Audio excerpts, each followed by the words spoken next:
ख्वाब में लिहाफ देखना। अस्सलाम वालेकुम अदील फाइंडर्स के व्यूअर्स एंड अनवलेबल सब्सक्राइबर्स। ख्वाब में लिहाफ देखना।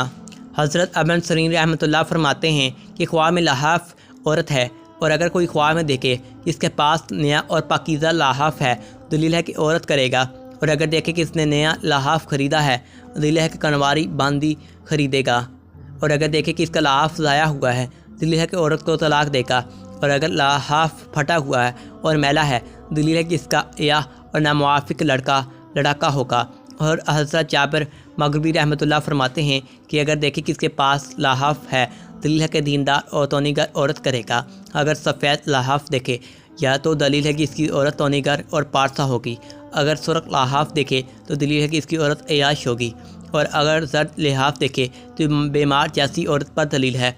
और रंगदार लिहाफ मक्कार और फरेबी औरत पर दलील है। हज़रत जाफ़र फरमाते हैं कि ख्वाब में नया लिहाफ 3 वजह पर है। इल्म वाली औरत, कुंवारी लड़की, कुंवारी पर होते हैं। ख्वाब में लिहाफ देखना यानी बेड वगैरह की जो होते हैं चादरें, उनको भी बोलते हैं।